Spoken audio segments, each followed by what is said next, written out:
I knew I didn't fit in at Silverbridge Tech the moment I stepped into the glossy hallway lined with plaques of innovations I had nothing to do with. The place smelled like fresh paint, burnt espresso, and ego, a combination that made my stomach twist every morning. I always felt 2 steps behind everyone else, not because I lacked the skill, but because I lacked the confidence to bulldoze my way through conversations like everyone else around me seemed born to do. Still, I reminded myself that I had earned my spot as a junior data analyst, even if no one else believed it.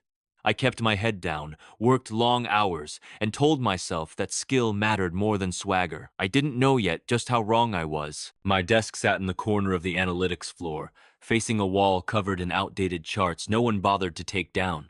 Most days, I tried not to overhear the conversations around me, but it was impossible. Evan Carlisle, the senior analyst who strutted around like he owned the place, had a voice that carried farther than the data storage room. Every morning, he greeted me with something new. "Morning, genius," or "Try not to break anything today," followed by snickers from the cluster of analysts orbiting around him like he was the Sunday. His perfect hair and perfect teeth made me feel like I was a background character in a movie he was starring in. I kept forcing myself to smile politely, even when it burned. Then there was Natalie Rhodes, my direct manager, who always looked at me like I was a puzzle piece from the wrong box. She spoke in clipped, efficient sentences, always with an undertone of impatience, as though every word I said was wasting her time. Anytime I asked for clarification on a project, her eyes darted toward the ceiling in that subtle but unmistakable, "I can't with you right now" expression. She preferred people who talked big and loud, even when they didn't know what they were doing. I was the opposite. Quiet, careful, and painfully aware that every mistake would be weaponized. The first major hit came during our weekly analytics meeting, where 30 of us squeezed around a circular conference table under humming fluorescent lights. The room smelled like peppermint gum and stress.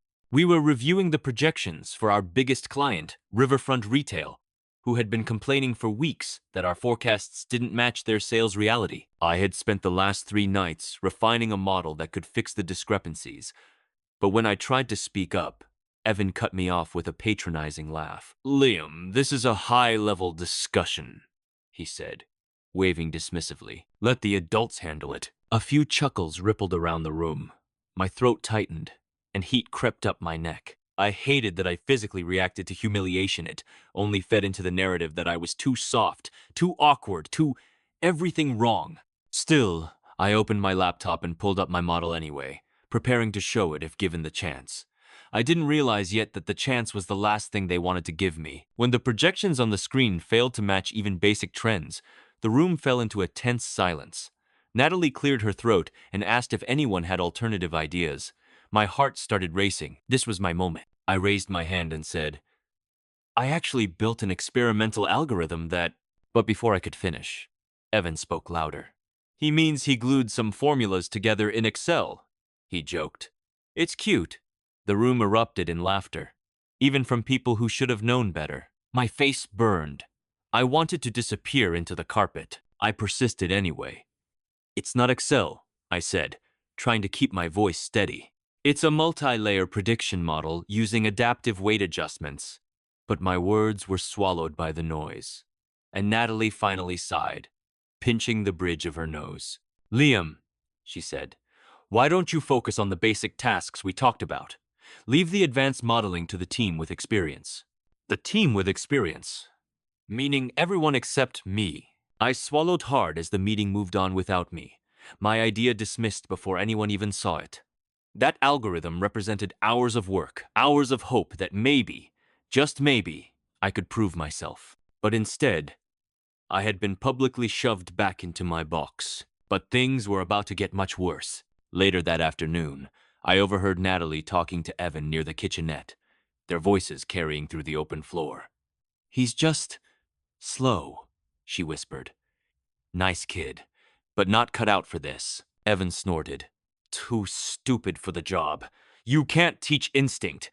Those words hit me harder than any performance review ever could, and as I sat back down at my desk, staring at the algorithm I'd poured myself into, something inside me hardened.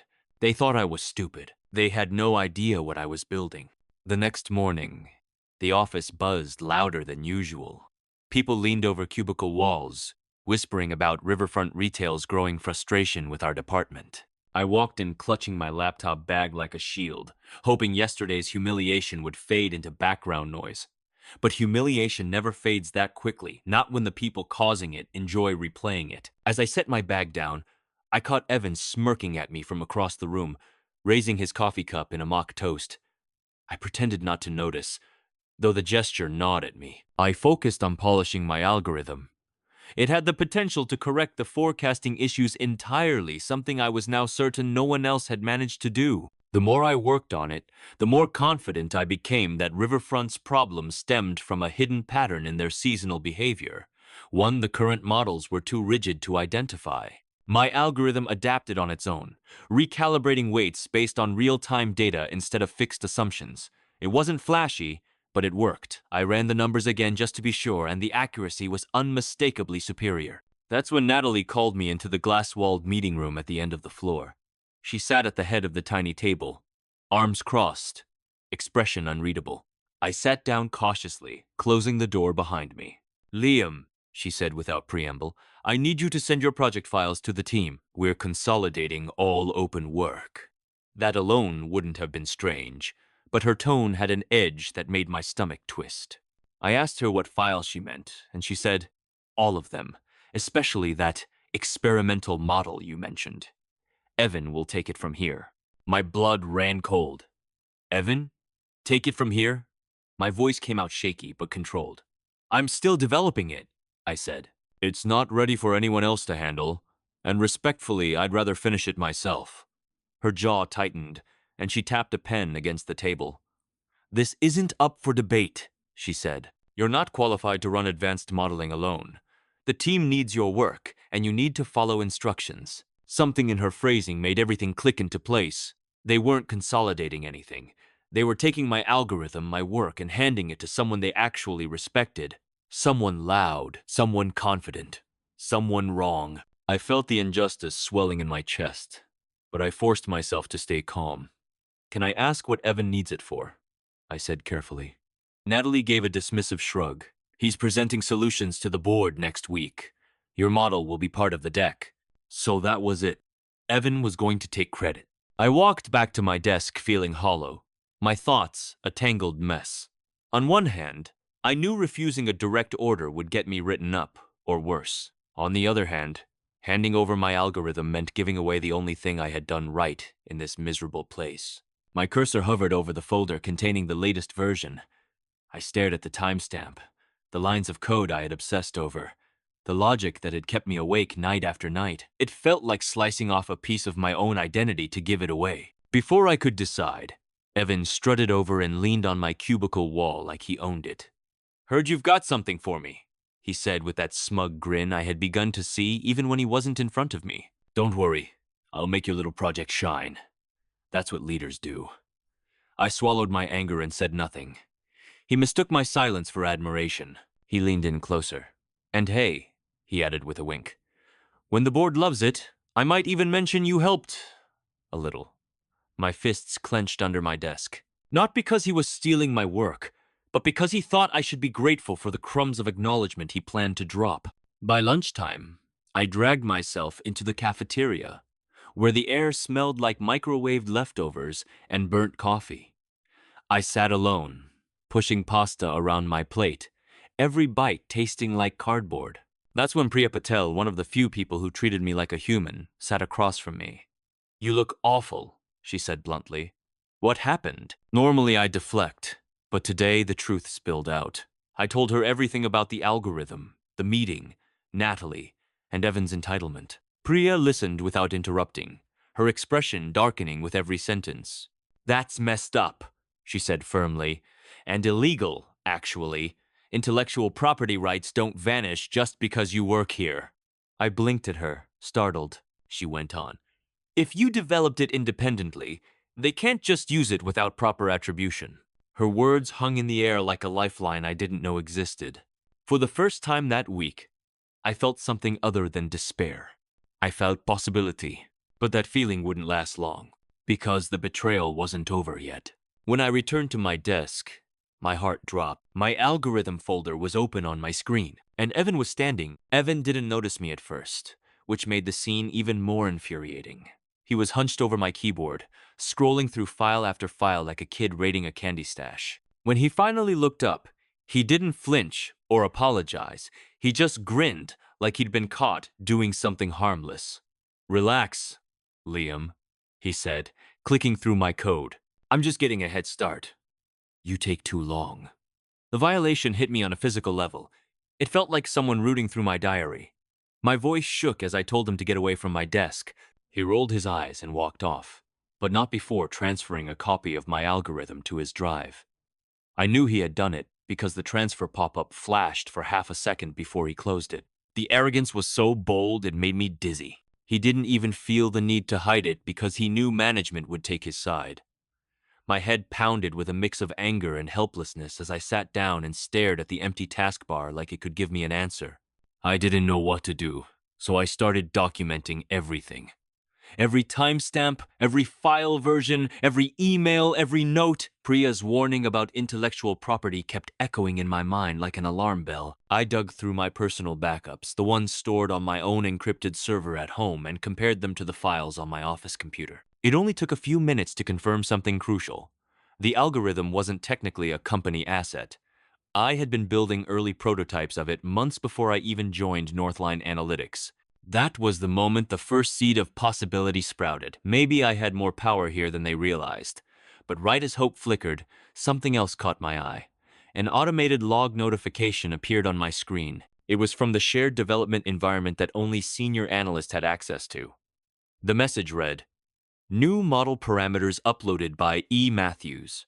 My throat tightened. Evan had already presented part of my algorithm as his own inside the company system. I opened the shared repository and scrolled through the changes. There it was, my work cut apart and rearranged, sloppily copied into another file. He had removed my name from the comments and replaced them with his initials. Worse, he had altered several key components without understanding them. If someone tried to run the modified version, it would produce wildly inaccurate results. I felt sick. Not only was he stealing my work, he was breaking it. I leaned back in my chair, rubbing my forehead as the fluorescent lights buzzed overhead. The hum of nearby printers and muted conversations felt distant, almost underwater. I knew enough about the upcoming board presentation to understand the stakes. Riverfront Retail was threatening to terminate their contract. The board needed a miracle solution, and Evan was about to present a sabotage version of the only working model we had. If it failed, they'd blame him, unless he blamed me first. That's when I made a decision.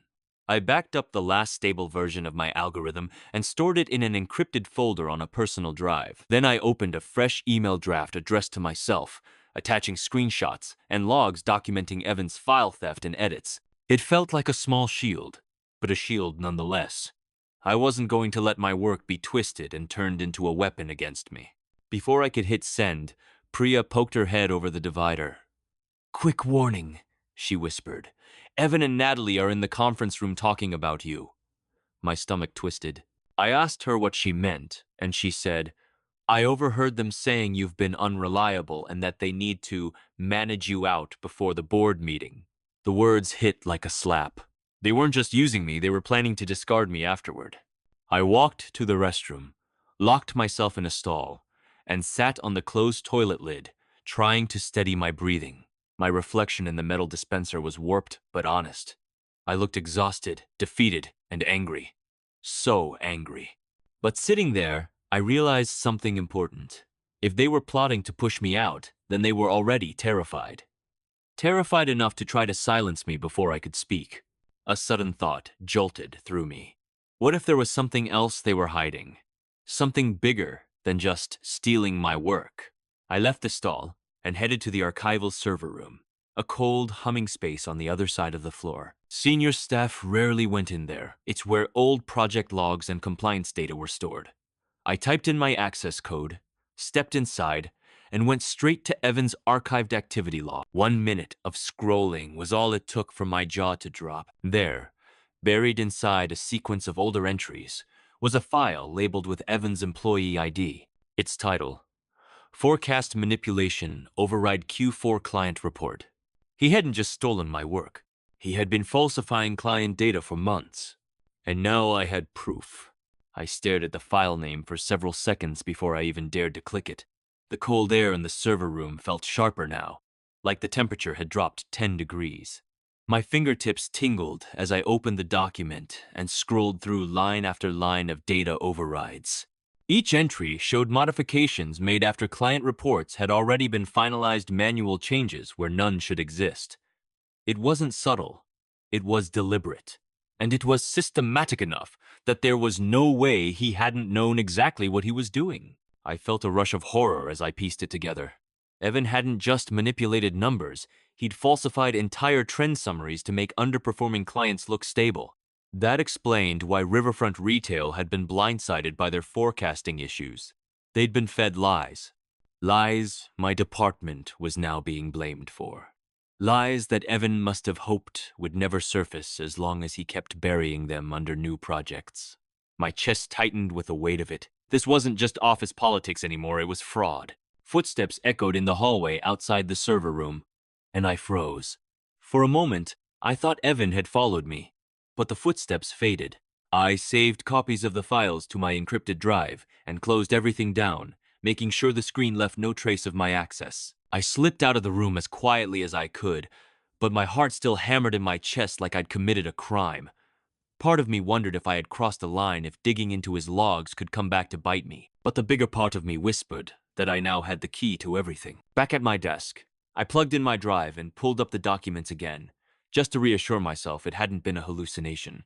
Seeing the evidence twice made the truth settle deeper into my bones. Evan wasn't just a credit stealer. He was the reason the company had been on the brink of disaster for months. I could almost feel the scales of justice shifting, slowly tilting in my direction. But as soon as that comforting thought entered my mind, an email notification popped up from Natalie. Mandatory team meeting, conference room A. Now, my stomach dropped. I had a bad feeling this wasn't just a meeting. And I was right. When I walked in, everyone was seated except for Natalie and Evan, who stood at the front like co-presenters. The moment Natalie saw me, her smile tightened into something brittle. "Great, now that Liam's here, let's begin," she said, folding her arms. The tone alone made my pulse start racing. She launched into a speech about department alignment, expectations, and upcoming restructuring. Every word sounded like a sanitized preamble to something much uglier. Then, with the dramatic pause of someone who enjoyed the spotlight, she said, "Some performance issues have been brought to my attention." Her eyes slid directly to me. "And before the board meeting, we need to ensure everyone is pulling their weight, especially regarding data integrity." I almost laughed out loud at the irony. Instead, I kept my face neutral while Evan stepped forward with a faux concerned expression. "Liam," he began, "we noticed some discrepancies in the forecasting files you've been working on." My nails dug into my palm. He was really doing it, trying to pin his own data tampering on me. "We just want to make sure everything is clean and transparent before we present." For a moment, the entire room blurred around the edges. That indescribable feeling of injustice, raw, scorching, suffocating, hit me hard. I could feel everyone's eyes shifting between us, the way people stare at an accident unfolding. My breathing grew shallow as the realization sank in. They were setting me up to take the fall. If I didn't act now, everything would collapse on my shoulders. I forced myself to speak, keeping my voice steady. "What discrepancies?" I asked. "I'd like to see the specific files you're referring to." Natalie's lips twitched, annoyed that I wasn't folding as easily as expected. Evan quickly pulled up a slide showing a folder structure mine, but altered. Several of the files displayed had been modified with incorrect values, amateurishly altered. They looked sloppy, rushed, and nothing like my real work. Then it hit me. He had planted them. I took a slow breath and said, "Interesting, because those edits aren't mine." A ripple of murmurs moved through the room. Natalie cut them off with a sharp glare. "Well, you're the only one with access," she snapped. "Who else could have changed them?" I let the silence sit. Then, quietly but firmly, I said, "Anyone with senior access, like Evan." The room went dead still. Evan's confident posture wavered for a fraction of a second. Natalie jumped in to defend him, saying he had no reason to alter my files. But her voice didn't sound as solid as before. People were listening now. People were wondering, and that was when I realized the perfect opening had appeared. I closed my laptop, stood up, looked Evan directly in the eye. "I think it's best," I said, "if we let the auditors take a look at everything. Don't you?" Several heads turned sharply. Evan's face paled. Natalie's jaw tightened, because they both knew something I had just discovered in the server logs. The auditors had been scheduled to arrive early. In fact, they were already in the building, and they were about to walk into the biggest trap Evan had ever set for himself. The air in the conference room shifted the moment I mentioned the auditors. Evan tried to laugh it off, but his voice cracked slightly, betraying nerves he couldn't mask. Natalie opened her mouth to reassert control, but the timing couldn't have been worse for her. The door swung open, and in walked two auditors in navy suits, badges visible, carrying tablets and thick binders. The entire room fell silent, as if someone had cut the power. Even the projector fan seemed to hesitate. The lead auditor, a woman with sharp eyes and an unreadable expression, introduced herself as Dana Lee from the Corporate Compliance Division. She announced that Northline's audit had been moved up due to time-sensitive discrepancies discovered in preliminary financial checks. I saw Evan's posture stiffen as he slowly lowered the remote in his hand. Natalie swallowed hard, her confidence slipping like a mask, losing its adhesive. The rest of the team shifted uneasily, sensing that something significant was unfolding. Dana looked around the room and asked, "Who is responsible for the forecasting models currently under review?" Evan opened his mouth, about to speak, likely ready to take credit until I stood up. "That would be me," I said firmly. "But I need to clarify something before you examine anything." The room buzzed with tension as I walked to the front, plugged in my laptop, and projected my own screen. My hands shook, but not from fear, from adrenaline and long overdue vindication. I displayed a series of screenshots from the server logs, zooming in on the earliest falsified entries. "These overrides," I said, tapping the screen, "were made months ago under the senior analyst credentials belonging to Evan Matthews." A collective gasp rippled through the room, followed by frantic whispering. Evan laughed, but the sound was strained, defensive. "This is absurd," he said. "Anyone can fake a screenshot." I nodded calmly, expecting that response. So I opened the raw metadata logs, the ones I had pulled directly from the secure archival server. The logs displayed timestamps, authentication details, and fingerprinted access points. Evan's employee ID appeared dozens of times. His edits weren't subtle. They were reckless and clearly intentional. "These logs aren't from my account," I said. "They come from the compliance, mirrored archive your team keeps for federal reporting purposes." Dana stepped forward to examine the files, her eyes narrowing. She asked Evan to explain the entries. His face turned the color of wet chalk as he searched for words. Natalie jumped in to defend him again, saying perhaps someone else used Evan's credentials by accident. But Dana shut that down immediately. "These logs match his device, MAC address," she said plainly.